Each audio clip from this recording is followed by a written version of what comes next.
So you're Canadian of origin. You're now in Spain, and you mentioned in Spain the mediation is slow taking off in Spain. This is true. Okay.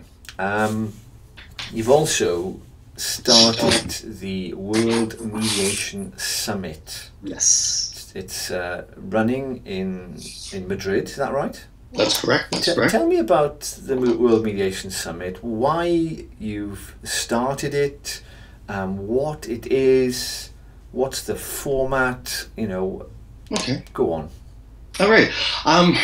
As I think I mentioned earlier, I moved to Spain, or to Madrid, about almost 4 years ago now. And when I first came here, I was surprised, but I realized that mediation really is in its infancy.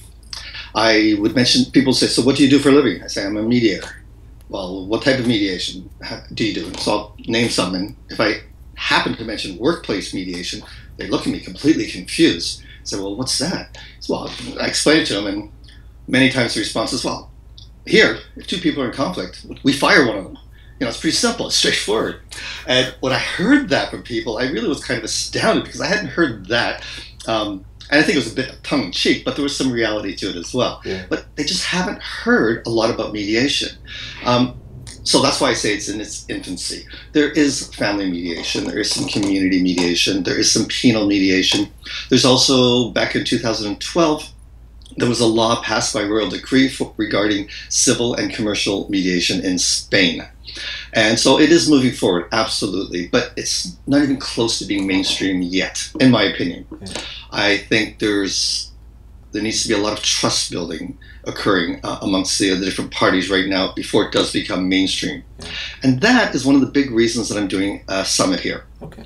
I am hoping that the World Mediation Summit in Madrid in 2015, similar to the one that we had in 2014, will help move mediation forward, make it more in the public eye.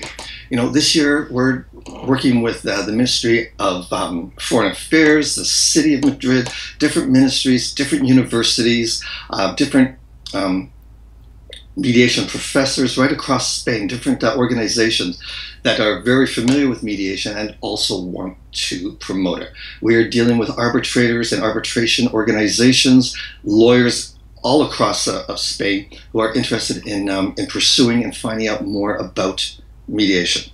So my belief has always been is that when people talk about changes, a shift happens. So my hope is that the more people that will talk about it, the more mainstream mediation will become here in Spain. So I was working with a colleague, and we talked about doing a small summit, or a small gathering of people, and to bring them together from different areas and to discuss a specific type of mediation. And while that interested me, it really wasn't what I was looking for. I wanted something more inclusive. I've mediated in my history. I started out with family, moved to community, did some criminal, civil and commercial, some workplace, and then international mediation. And I have found that I have learned so much of best practices from all the different fields, and they overlap with each other. Mm-hmm. I have found that the vast majority of the congresses or summits that I attended, they were organized by associations. So it could be a family mediation association.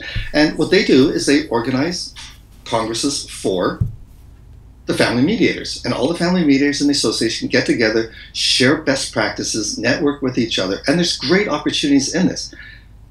I wanted something more. I wanted it to go across the field so that family mediators would be able to meet and hear best practices from a criminal mediator or from an international mediator. And that's what we did. We started last year, and it's continuing this year here in Madrid. This year we have speakers from across the globe. We have the ambassador of Afghanistan to Spain. We have the ambassador of Egypt to Spain, ambassador of Palestine to Spain, and so far the ambassador of Sweden to Spain, all committed to speaking at our upcoming summit. We also are working on... what will they be talking about? Oftentimes, well, for example, last year the focus is on mediation, and they'll be speaking about how mediation has worked in their countries, how it has worked out from an ambassador's perspective, how mediation has been incorporated at the diplomatic level. An example is last year the ambassador of Egypt was there, and he spoke to us. Oh, it was brilliant. He spoke to us about how mediation takes place at the track 2 level. And we were just dumbfounded, standing ovation. It was just an amazing, amazing talk. He spoke for, I think, 45 minutes roughly, and he just impressed everybody so much. It was like a lineup afterwards to shake his hand and to meet him. He talked about how, you know, the use of sanctions and the use of incentives played a huge role in that type of mediation, and how it's different at the international track 2 level than it would be at different levels. So it was so inspiring to hear this.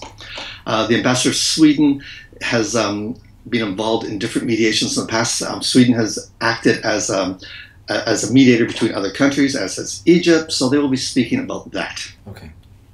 We also have speakers from currently, and we put out a call for proposal November, December, and we've received a tremendous response, and we're working on these on a weekly basis and adding speakers on a weekly basis. So far on our site, www.worldmediationsummit.com, there's a plug. Plug away. Thank you. we have speakers from Lebanon, Ireland, right across Europe, Canada, United States, India, Australia, the Netherlands. So we've got international speakers that are coming. We've also have a number of organizations here in Spain that are joining up with us. We have a number of collaborators that are a number of groups that are collaborating with us as well. It's going to be a tremendous summit. We will have training workshops as well for those that want to hone their skills. And our theme this year, the overall theme is mediation, emerging from the shadows into the spotlight. And some of the sub-themes are a gateway to alternative justice or justice. There's a lot of talk in the communities that is it really an alternative, or is mediation now so mainstream that it is justice unto itself? We have, I was always a purist as an ADR person. I always believed that if you want to do mediation, you need to be face-to-face.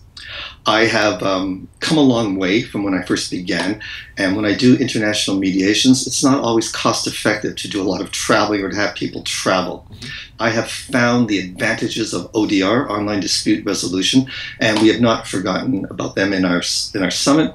We will have presenters, platform presenters speaking about their platforms, how ODR works. We have people from England one group, Small Claims Mediation, they have done more mediations than anyone else I know, and they'll be talking about how small claims mediations can play a huge role as well. Actually, Alan, I think you did an interview. I saw an interview with Jo Holland some time ago, and she was speaking about the small claims mediations. There's just so much that's going on, so many different groups that are coming together for this. The event will be here in Madrid. We have partnered with Complutense University, their Faculty of Law, and it's a beautiful venue here in the center of Madrid. It's June 29th until July 2nd, 4 days. 4 days, that is a proper conference. Well, yes, yeah. I'm curious. I mean, it was obviously a big success last year. Roughly speaking, how many people attended last year, and how many are you anticipating will attend this year?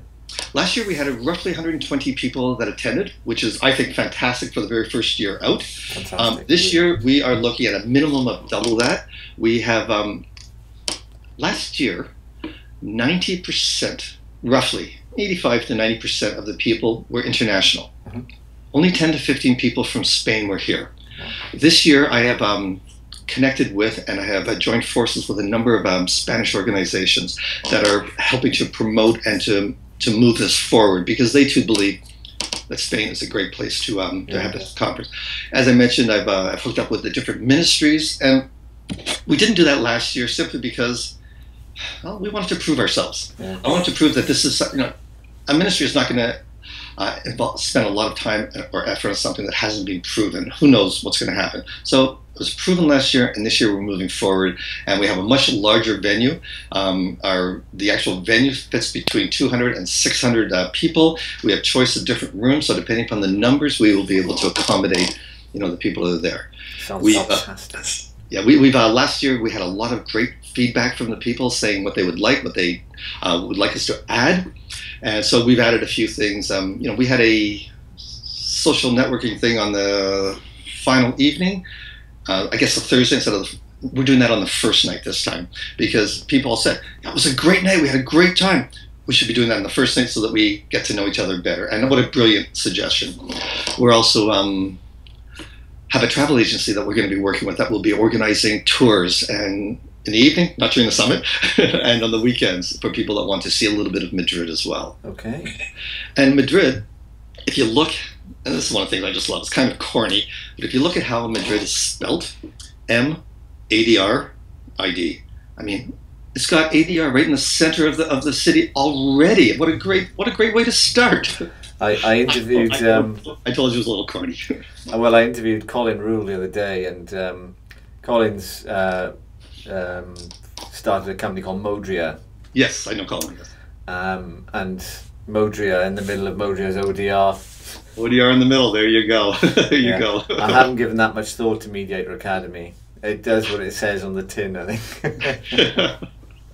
Yeah. Well, look, I mean, it sounds like an extraordinary summit. I mean, quite unique. I haven't come across anything like it, and I like the idea actually of it being hosted in a country. I've never been to Madrid. I'm not sure I'm going to be able to attend. I'm hoping, but I've also promised to attend the ODR conference in New York. Which I think is also in June, and I've promised. I'm not saying I'm not coming, right? I'm not saying I'm not coming. I would love to attend, but what I like about it in the UK, there seems to be, as you said, a conference every week on mediation, but there hasn't been something that brings everyone together from all the different disciplines, areas, and I think World Mediation Summit is certainly plugging that gap and bringing people together. And when did you say it's right at the end of June, is it? The 29th of June until the 2nd of July, yes. It's going to be baking hot as well, isn't it? Actually, last year it was just perfect temperature. It was around 32 degrees or so. In July and August, it can get That's baking hot. Well, it can get up to 40 degrees, so... and of course, it's air conditioned inside, so everything's good that way. But it's just a beautiful time of the year because a lot of people in Madrid leave Madrid and go to the countryside or what have you, because that's when they take their holidays. So it opens up this city for tourists, and that's also the time when in Canada we have a Boxing Day and Boxing Week. Well, July and August are the biggest sales in all the stores that are here because I guess they're trying to attract people in as well. So it's a great time for tourists to come here and spend their money. Fantastic. So are you running an early bird discount? Can people get discount? Is that elapsed, or what's the deal? How do they sign up, and where do they go? We had the super early bird discount, which ended at the end of 2014, and now we have an early bird discount, and that runs I think until the end of February. Don't quote me on that, I don't have the actual details, but it progressively increases the prices as we get closer to the summit. Registration is so easy. Go to the site www.worldmediationsummit.com, and it's right there. You just register. It's literally, it takes seconds to do. It's pushing a button, a couple of buttons, hitting a PayPal, and you're in and you're done. In the past, we learned from mistakes in the past, or it was just a little bit too complicated a system. But this is all online, and it literally takes less than a minute to do. Yeah. Okay, and you're also still inviting papers and speakers. Is that right? Absolutely, absolutely. We have anybody that we're still open to hear from people that wish to present, and of course we're open to people that would like to attend. Indeed. As well. Okay. Well, look, Kevin, you've been really generous with your time. You've been tolerant with all the technical issues that we've had, but it certainly hasn't affected this interview. It's been really interesting. Lovely to hear about your experiences in post-conflict zones, the work that you're doing in communities, and the work that you're doing trying to advance mediation, not just in Spain, but bringing people together from across the world in the World Mediation Summit. I'm really hoping I can attend. If I don't attend this year, I'll definitely be there on the third summit. Well, and yeah, so I'd really like to support that. And if you're watching the interview now, go to www.worldmediationsummit.com. I'll put the link below the interview, and you can find out more about the summit there and sign up, or send Kevin a paper. And I guess, Kevin, that's where they can get in touch with you directly if they want absolutely. to find out more, or at the very least say thank you. Absolutely. I'll be the first one to do that. Kevin, thank you very much, and good luck with the summit. Thank you so much, Al. It's been a pleasure. You're welcome. Cheers.